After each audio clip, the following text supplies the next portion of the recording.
Thank you for joining us for another episode of What's the TVV? I'm your host, Sue Jones. As a desert city, fireworks aren't just a nuisance. They're also dangerous. For this reason, we've implemented an extensive anti-firework enforcement campaign. Joining us to talk about our enforcement efforts are Elise Tomlin and Rob Carter. Why don't we start by having you tell us a little bit about your progression to the city? I am the enforcement manager for the Code Compliance Division, and I oversee our code enforcement operations.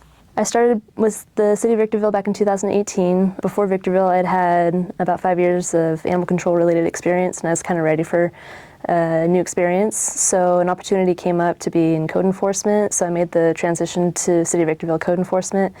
Started as an Officer 1, progressed to Officer 2, progressed to Supervisor, progressed to Management, and that's kind of where I'm at now. How about you, Rob? I am a supervisor for code compliance, one of three. I oversee our day-to-day operations, our actual officers that are out in the field responding to complaints, mainly nuisance complaints. I started back in 2006, so coming up on 19 years. Before that, I've always wanted to serve my community. I was in the Marine Corps as an MP, so I've always wanted to follow that field. After leaving the Marine Corps, I worked at the National Training Center as a civilian contractor and was looking for something more local as well as still serve the community. And the spot with code enforcement came available and I applied for it and have been here since. Been here since we've had 6 officers, then I think we went down to 4 officers and now we're up to 18 officers. So yeah, it's been quite the journey. I guess that probably helps your job a lot to have a larger staff. It does. Being able to get, I guess, more boots on the ground, more people out in the community, being able to help those individuals that are seeking our assistance. It's definitely allowed us to take on a lot more new projects as well too. So our operations have expanded because of the workforce that we've been able to develop as well. The expansion of your code enforcement, a lot of that's due to Measure P, right? Absolutely. Measure P has been wonderful in aiding our development. What are some of the things you like the best about working in city government? Being able to help those that reach out to us. Serving our community, being able to solve someone's problem. I find it very rewarding to go into a neighborhood and that was filled with blight, make some corrective changes, and now that community is thriving. I share a lot of the same sentiment, especially working for local government. We're able to implement change more quickly than larger forms of government, and it's really cool to be a part of those processes, be able to enact change and be able to make immediate improvements. And a lot of our staff are locals as well, so it's changes and improvements being made by residents for residents. Yeah, so you're getting to see that change right where you live. Are there some challenges, that maybe make it not so fun or that you deal with in your job? Yeah, of course. When you're working with the public, you get to know their stories and their hardships. For me, I think I have a hard time taking on some of the hardships that the families are experiencing and not being able to solve all of their problems. It is hard sometimes feeling like you want to help more and sometimes being a little bit limited in what you're allowed to do. There's always a double-edged sword. I have someone who wants results immediately, but yet I'm trying to work with the individual on the receiving end and trying to be compassionate and trying to give them enough time, a reasonable time, in order to gain compliance. So it can be frustrating at times trying to juggle both at the same time.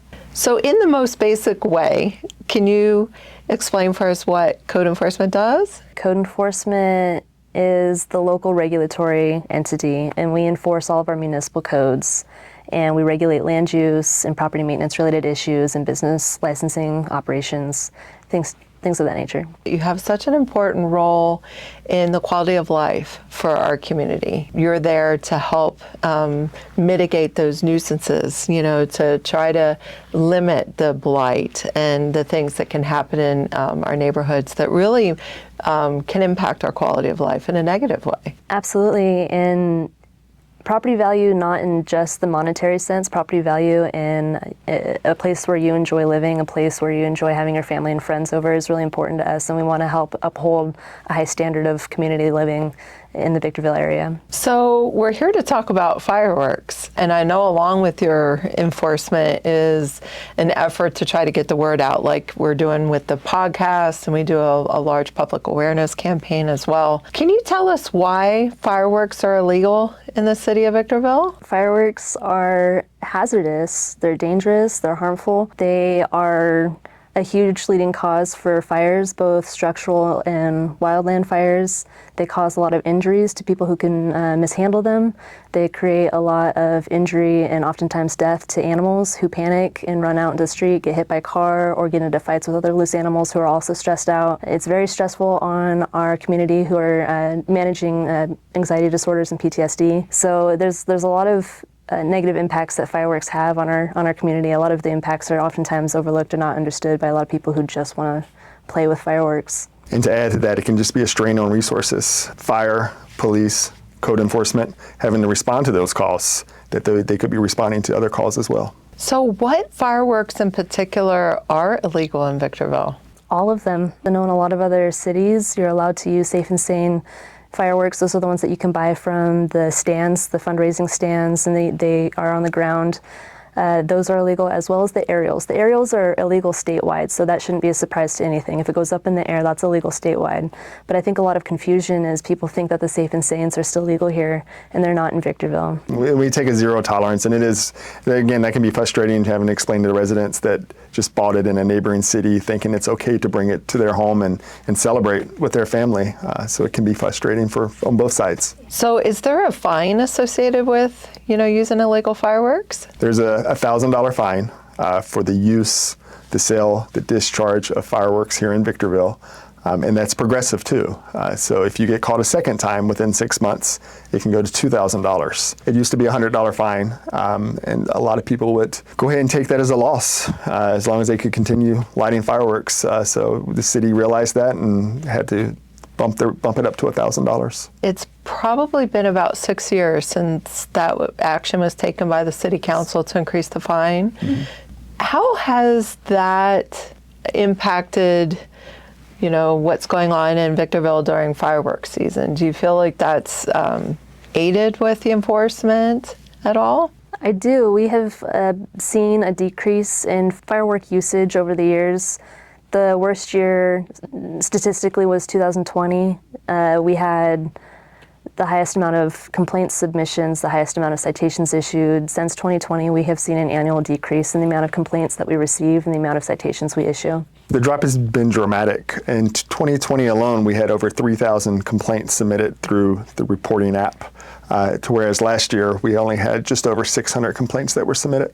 Can you give us a feel for, even with the decrease, how many citations were issued last year? 38 on 4th of July alone. I think we had a total of 78. How do you catch people that are using the illegal fireworks? Our community are our eyes and ears, and reporting those fireworks that they see is our biggest resource, by giving us an exact location, perhaps maybe an exact time, maybe even photos.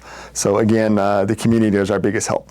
In addition to the community, for most of the summer months, we have officers out on patrol on nights, weekday nights and weekends. We respond to the complaints that we receive, and the area with the most concentration of complaints will typically be where we prioritize a lot of our patrol efforts. However, we will try to respond to every complaint we receive. In addition to our patrol efforts, we have invested some time and money in getting better technology that will help us be able to capture things as we drive by that we may not be able to stop and address right at that moment. Why is it so challenging to enforce illegal firework activity? Let's say you and I live next to each other, and I lit the firework, and you submitted the complaint, and it takes an officer 20 to 30 minutes to come out to investigate that.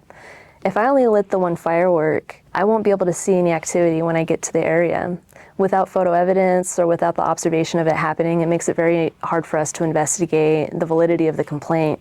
Oftentimes when we speak to the potential violator, we'll ask them, hey, do you guys have fireworks? Did you use fireworks? Most likely they're going to say no, it wasn't us.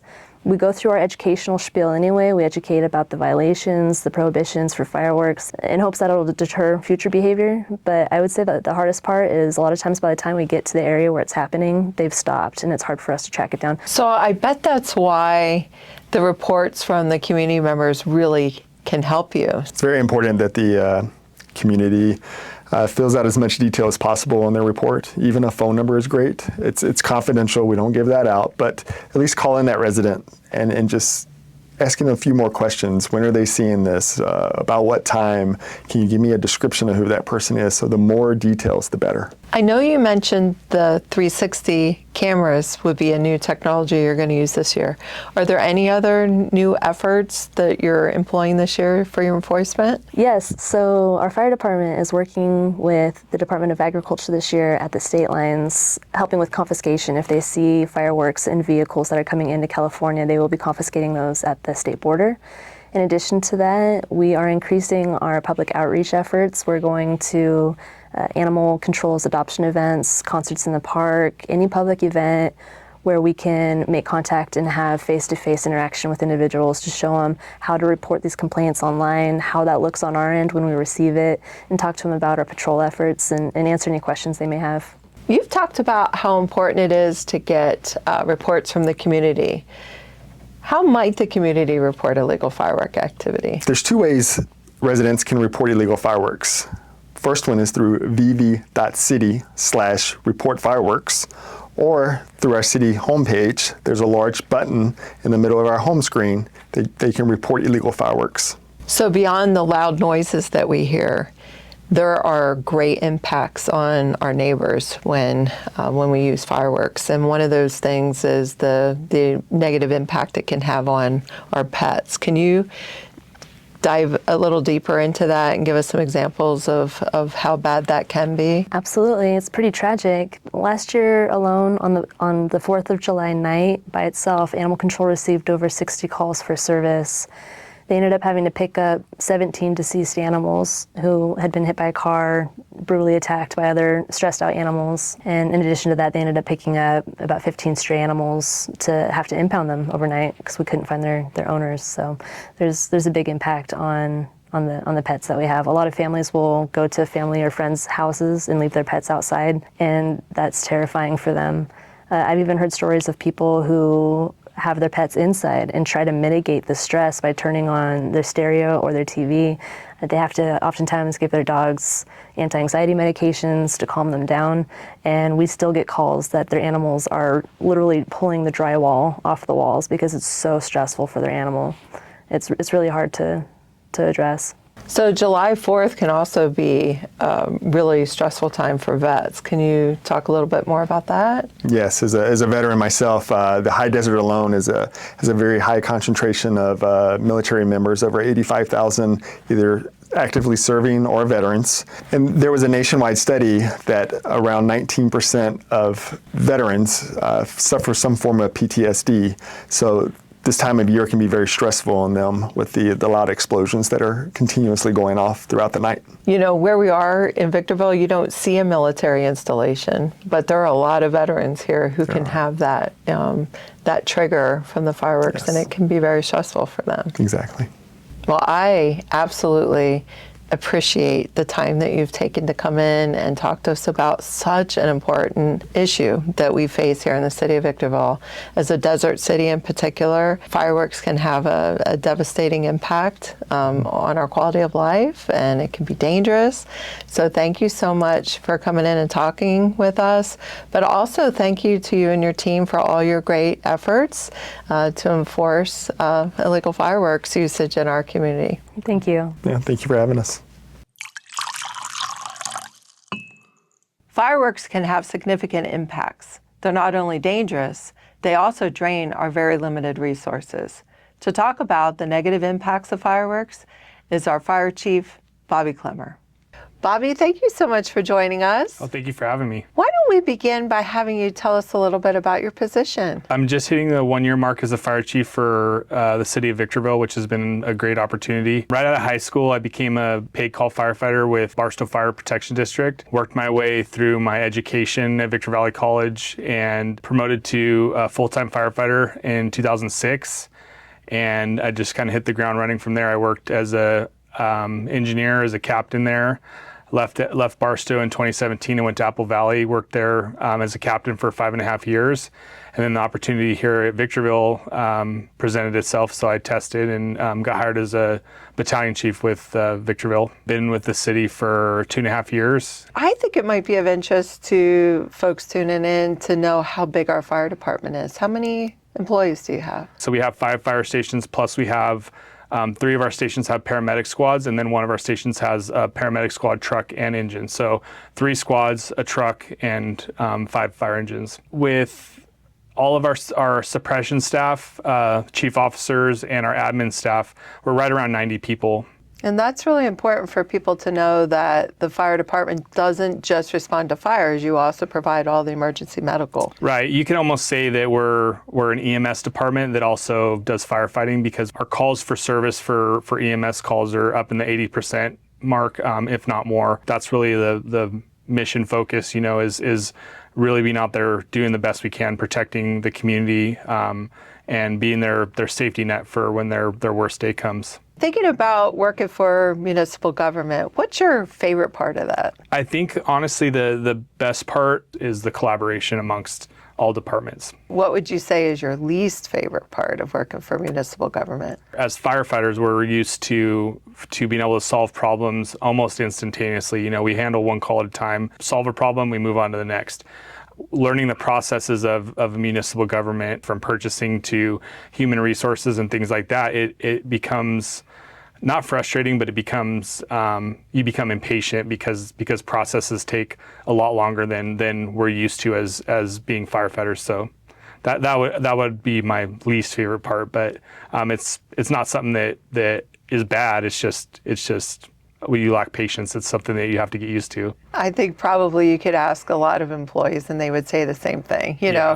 Bureaucracies are bureaucracies. It could be difficult. Yeah. Well, we are here to talk about fireworks. So thinking about fireworks, can you tell us a bit about the impact that fireworks have on your fire department? The biggest pro to what we're doing here at the City of Victorville is we're very proactive, right? Everybody in code enforcement is doing a lot of work, the fire department, to ensure that we're informing the community and we're doing the most we can to eliminate some of the bad side of the celebration for 4th of July. That being said, is the outlying areas, they don't have the same enforcement, they don't have the same message going out to their citizens. So as the Victorville Fire Department, we neighbor all these other places. They sell safe and sane fireworks, which opens the floodgates for the illegal ones that end up causing a ton of problems for us. So fires start over there, and because of our auto aid agreement, we have boundary drops, and our resources are deployed outside of the City of Victorville, and it causes a huge strain on our resources. It's sheer chaos for us trying to get to every fire. There's times where we, typically when we put a fire out, we put it out and we make sure it's all the way out so that it can't get going again. But on the 4th of July this last year specifically, we were just chasing our tails around the entire high desert because of the fuel model, because it had rained, the stuff was just burning like crazy, and it was tough. The fact that your team is having to be pulled in so many directions and you have these extra calls that you're not used to having, your normal resources are spread way thin.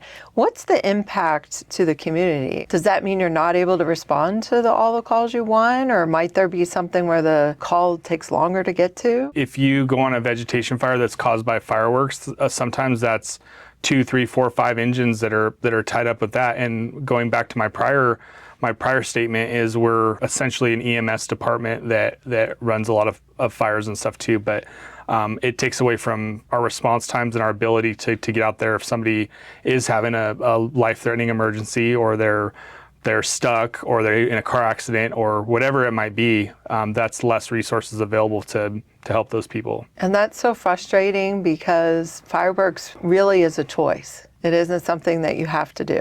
And it really makes me feel, I guess, angry in a way to think that our limited resources would be pulled towards fireworks when someone with a medical emergency may really need that response. Right, and that's the consequence, right? If we're out there on a fire with half of our department to put out something that was caused by fireworks, there may be somebody having a heart attack or a breathing problem that we're not able to get to as quickly as we were before. And I think almost calling them fireworks is almost misleading because really you're putting explosives into the hands of citizens that aren't trained to deal with that. Even in local jurisdictions, we've seen people who have shot them into their face and caused grave injuries to that person.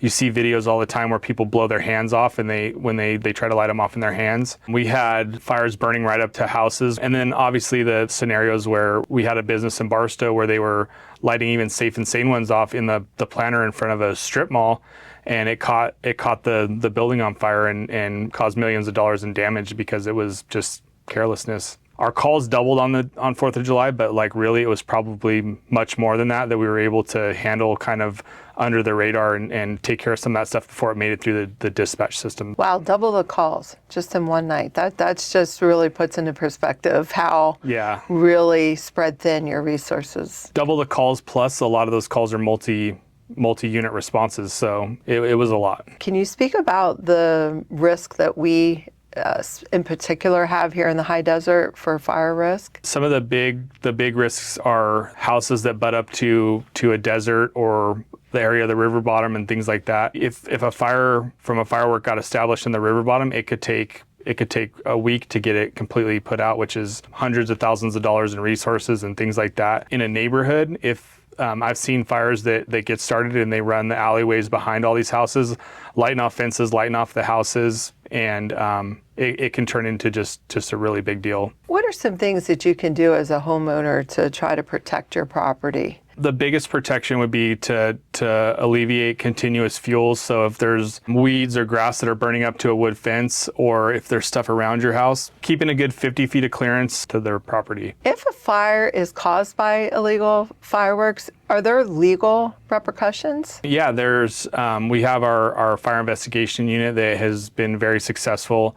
Along with code enforcement. So not only will there be fines, but there could be criminal prosecution if it was deemed negligent or intentional.